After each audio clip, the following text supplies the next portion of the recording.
that is like the most protein-rich cheese. Dang. Did you know that? According to Wikipedia, the practice of eating vegetarian dates back to the 6th century BC. There are records of ancient Indians, Greeks, and Southern Italians sticking to a meat-free diet, so it's nothing new here in the year 2020. More people than ever before are thinking about what they eat, where it comes from, and how it's made. To take it to the extreme, there's even a city in India where it is illegal to buy or sell meat, fish, and eggs. Seems kinda hardcore to me. It's estimated that roughly 2.8% of the USA eats vegetarian, while worldwide statistics vary. In fact, did you know Germany has a higher percentage than the United States? That's shocking. The growing popularity of vegetarian and vegan-based diets means that there's more and more companies stepping up their game and offering meat-free alternatives to things we love. Some of them taste great, some really do not, and the nutritional value of these products varies greatly. I decided to explore some cheese alternatives and take you with me on this culinary journey. I've been eating vegetarian since I was about 15 years old, so it's been a long time. And on top of being vegetarian, I have to tell you, I'm also kind of a picky eater. Nobody ever invites me to come over to dinner a second time because I'm just so picky. It's not something I'm proud of. I feel like we can't choose what foods taste good to us and what foods don't taste good to us. And on top of that, some foods literally make us sick, either because we're allergic to them or because we have psychological blocks that won't allow us to comfortably consume these foods. And that's how I feel about eating meat. Some of the questions that people always ask me when they first find out that I eat vegetarian are, well, you must be an animal rights activist, right? Nope, I just don't like to eat meat. Sometimes they also say, but your shoes are made out of leather. You're right, they are. But I'm not gonna eat them. I think humans should eat meat. I just know that I can't do it. It makes me feel sick, so I don't. I mean, would you like to constantly eat something that makes you feel sick? No, right? Right.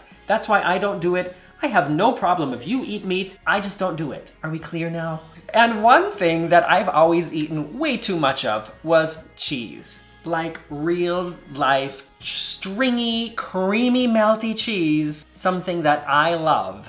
But during this Corona period here, I've been sort of challenging myself to try new things and to, I don't know, explore certain things about my life. And I have decided to take a break from cheese. And to tell you the truth, it started to kind of gross me out anyways. So I went on the search for some cheese alternatives, and that's what we're gonna try today. I'm really excited about trying these things just because I would love to find a really great alternative to cheese that hits certain points. So what I'm gonna talk about today is the taste, of course, the mouth feel, and the nutritional value, and also if I think it's a good enough substitute that it could fool somebody. Like if I served it to somebody and didn't mention that it wasn't cheese, if they would eat it and say this tastes kind of strange. So I'm gonna talk about the fool you factor.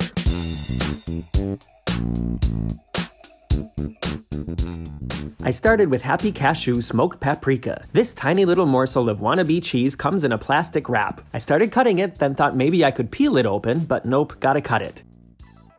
Peel off the top like in the new iPhone commercial and place it into Tupperware. This gets around 0 points for presentation because I mean, this does not look like cheese, and if I did have cheese that looked like this in my fridge, I wouldn't eat it, would you? I made some rye bread toast in advance and also a vegan mixture of olive oil, sunflower oil, and salt and pepper, which I brushed on the toast before spreading this lumpy mixture onto it. It has the consistency of peanut butter, which isn't that strange because it is a base of cashew nuts. Once again, nothing cheesy about this, although it does kind of seem like the Bavarian cheese mix called Oberster. I cut the very crusty toast in half and moved on.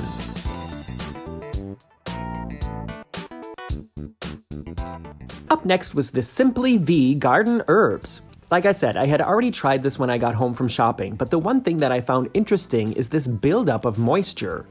This is exactly what happens if you leave real cream cheese sitting in the fridge for a few days. The first impression of this is very cheese-like. It looks like cheese and it spreads just like some creamy cream cheese.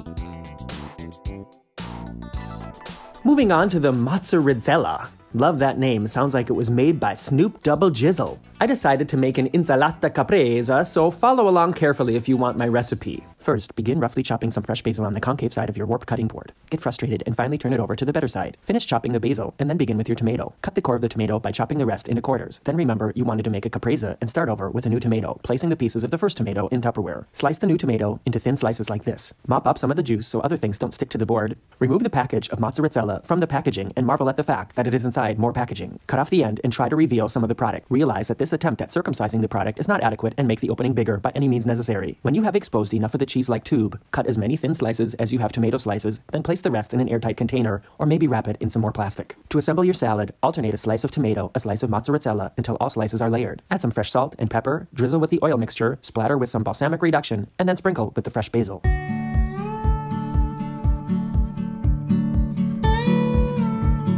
Let's move on to simply vegan paprika chili slices. The packaging and appearance is very authentic. In order to test the taste, I decided to make a grilled cheese sandwich. Follow along. Take 2 slices of unfortunately pre-toasted bread and place 2 slices of cheese-like product on 1 slice. Brush the inside of the top slice with oil mixture because this bread is dry and crunchy by now. Remember you have 1½ tomatoes in the fridge and decide to include some as well. Thinly slice the other half of the second tomato and marvel at how juicy these tomatoes are. What the heck? Take 2 of the thinnest slices, shake to remove some of the juice in order to avoid the soggy sandwich effect, and place on top of cheese-like slices. Return leftover super juicy tomato to the other bits and place in fridge. Brush a small frying pan on medium heat with oil mixture and place sandwich inside. Brush top and cover to conserve heat and help melt cheese. In the meantime, we move on to the Prosciutto wedge. Really excited about this. Open cardboard base and get inspired by the recipe. Remember you have some iceberg leaves in the fridge and set wedge down to retrieve the leaves and the juicy tomatoes again. After washing and drying the lettuce, tear into bite-sized pieces and place into a bowl. Set aside and finally dice a few chunks of juicy McJuice-faced tomato. Add to salad. Let's make a simple vinaigrette. In an old jelly jar, combine some olive oil, balsamic vinegar, maple syrup, the tiniest little blob of mustard, and some salt and pepper. Seal container and shake. Wrong series. Generously pour your vinaigrette over the salad, then attempt to neatly and gracefully open the Prosciutto. Fail at that, and use brute force, stabbing and jabbing until you get that frickin' plastic off the tip. There we go. Marvel at the authentic stinky feet cheese smell of this product. Very convincing. I'm using a veggie peeler to shave off thick shards, and it looks great. In order to really test every aspect of the imitational abilities of these products, I decided I needed to melt the mozzarella and the prosciutto. So I took another piece of toast, brushed it with my oil mixture, and then placed a hefty slice of the mozz on one side and a generous grating of the parm on the other. It grates and looks just like the real deal.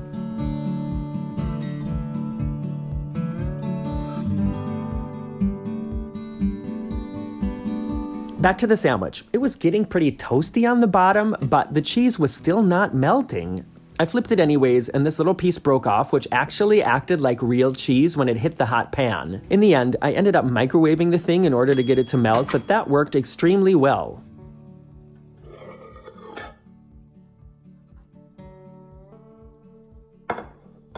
I microwaved the double toast too, and it was interesting because the grated cheese melted like immediately. I'm talking 5 seconds and it was sizzling. The mozz needed another go and eventually that loosened up too. Let's bring everything to the table and get ready to taste.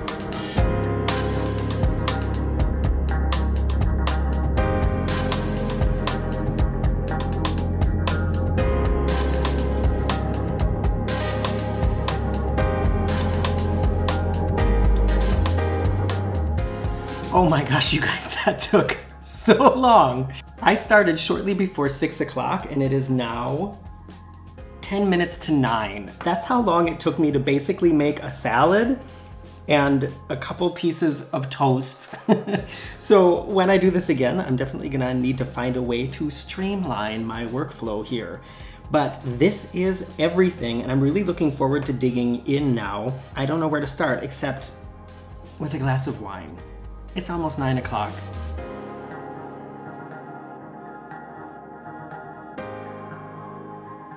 Have you guys been watching Drink and Discuss and mixing it up? I've been thinking about, for an episode of Mixing It Up, instead of making a cocktail, talking about what is like the proper fancy way to pour a glass of wine and how you can impress people when you go out to eat by acting like you know a lot about wine. If you're interested in that, let me know in the comments. I'm gonna start with, let's start with this. This is the Happy Cashew cheese alternative. How does it taste?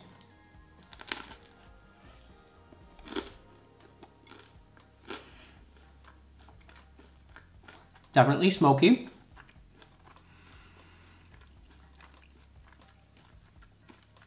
Oh, okay.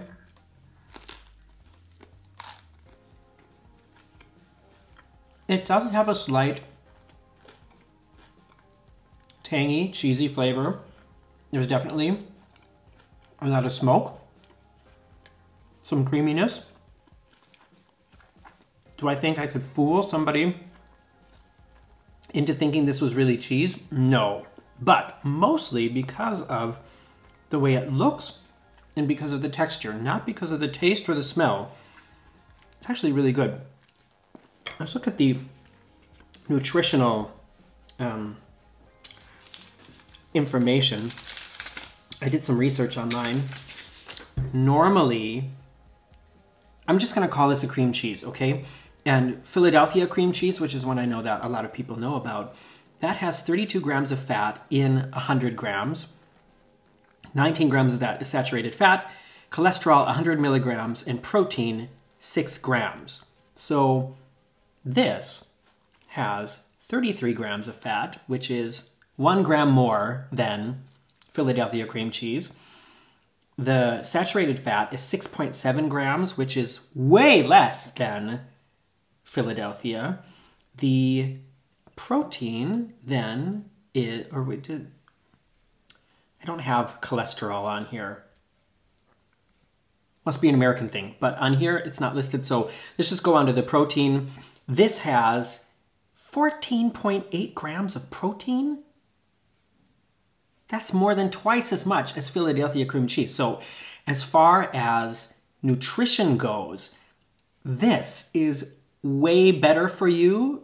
I mean, it has way more protein for like the same amount of fat as Philadelphia. So I definitely will buy this again. Although this was the most expensive. This cost €7, $6.99. So maybe something for special occasions.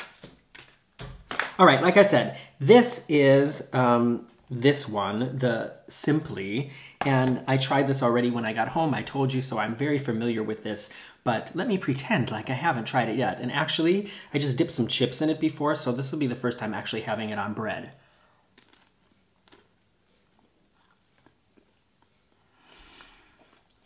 It is definitely very creamy. The mouthfeel is much more like real cream cheese than the Happy Cashew. Like from appearance and mouthfeel, I would say it could fool somebody into being cheese. It's missing something though to make me believe that it's really cheese, and I'm pretty sure that somebody who was eating it wouldn't say it tasted bad, but there's just a little something missing.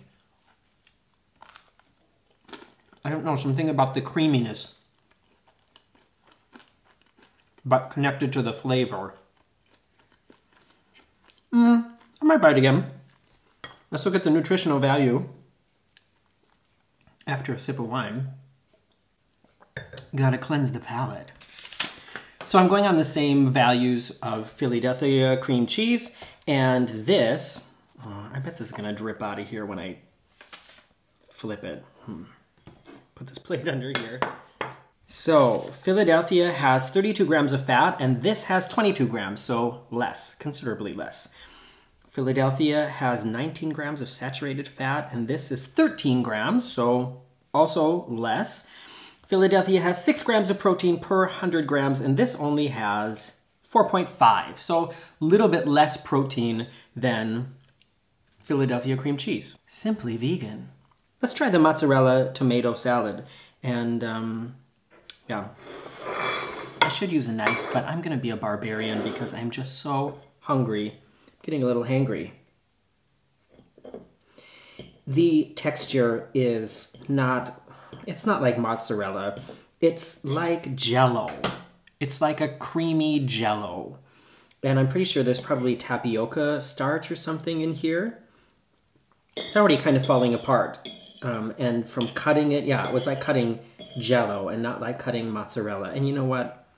All right, I'm just gonna use this as a little scoop. The color is not like mozzarella. I would say real mozzarella is a little bit whiter. You know, normal mozzarella has very little smell and actually doesn't have a lot of taste. It just has sort of like a creaminess, and it tastes good if you put it in things, kind of like tofu.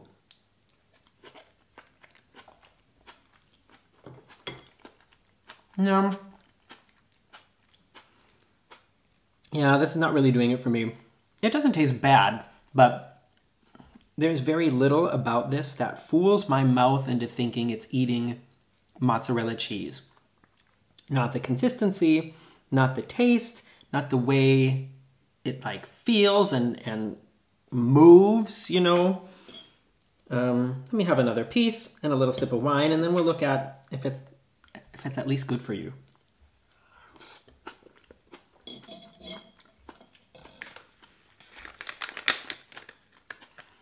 This is actually made out of rice. Weird. The other ones are nut-based, and this one's made out of rice. So a normal serving of mozzarella cheese has 17 grams of fat. I thought it would be more. 11 grams saturated and 28 grams of protein. Wow, lots of protein in mozzarella cheese. And this has 16 grams of fat, so just a little bit less than real mozzarella. 11 grams of saturated fat, which is less than normal mozzarella. And this has, 0.7 grams of protein. So I don't know why I would ever buy this again. It's just not a good substitute, and there's really, you know, there's not even any protein in it. So it's like, you'd have to eat this entire thing, that entire log, in order to get even a little bit more than 1 gram of protein. So, sorry, Mozzarisella. I'm done with you. How much did that cost? $3.49. All right. Let's move on. Well, you know what? While we're talking about Mozzarisella, I did put this one piece in the microwave to see if it would melt, and it did get a little bit melty. It's kind of shiny. It has like a waxy look to it. I don't think melting it is going to make a difference in the flavor, but let's try.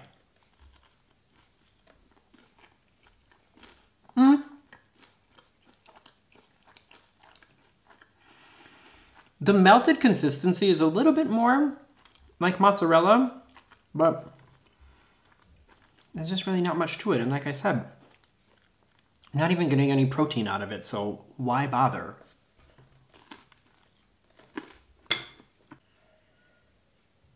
Moving on to one I'm really excited about, and that is this Parmesan-like cheese. Oh, where's the packaging? So this one is called the Prosciutto Wedge, and it is from Violife, and a normal thing of Parmesan has 29 grams of fat, 17 grams saturated, and 38 grams of protein. That is like the most protein-rich cheese. Dang, did you know that? And this, in comparison, has 17 grams of fat, so less, almost half. 16 grams of that are saturated fat, so it's almost all saturated fat, and that is still less than normal Parmesan. Well, yeah, normal Parmesan has 38 grams of normal protein, and this only has 1.6, so not really a lot, but they're advertising here that this has vitamin B12, and yeah, that must be a good thing as well. 100 grams of this is 100% of the vitamin B12 that you should have in a day. And I think this is also, okay, this is based on rice protein and coconut milk. which is why it has way less protein than the ones that are based on nuts. But I have to tell you, already, without even trying it, this one smells like and acts like cheese more than the other ones that I've tried so far. And I'm really looking forward to tasting it. In fact, I'm just gonna taste one piece of it without anything first. It smells like cheese. And when I left the room and came back while I was setting this all up, I thought, geez, it really smells cheesy in here. And it's this.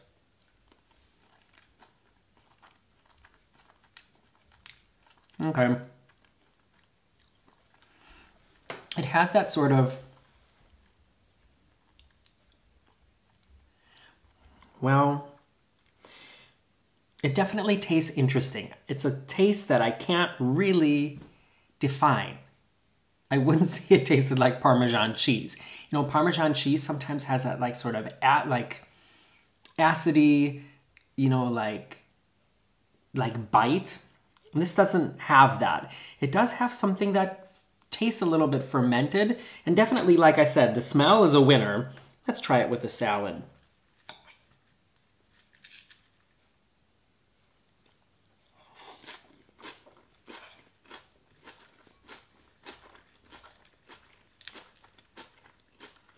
Yeah, you know,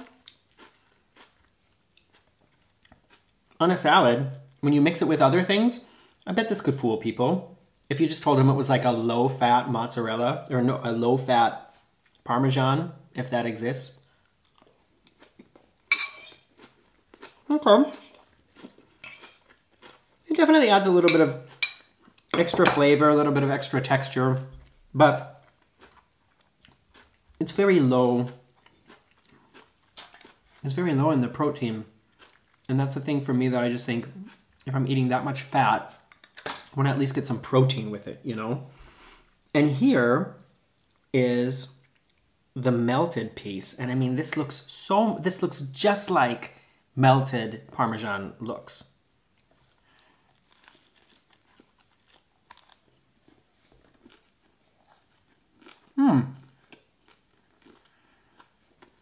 Something about tasting it on the toast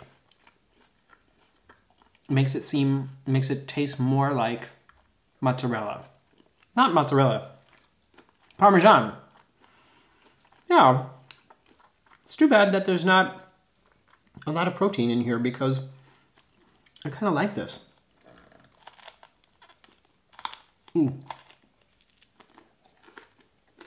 And the toast has gotten very crunchy. I know what will help. Okay, we got one left, and that is the Simply Paprika chili slices.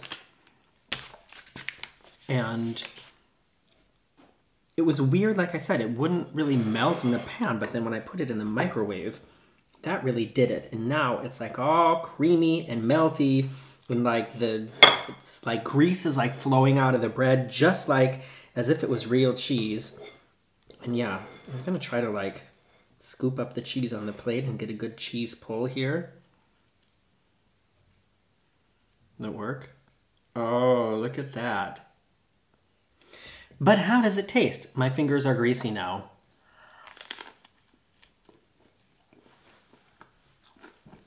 Okay. Right away, there's something really creamy about it. I'm tasting nothing that tastes like paprika or chili. But pretty convincing if I compare it to like a Kraft single, so like an American cheese slice, or if you're German, like a Schmelzkäse. Yes. I like this. Let's look at the nutritional value.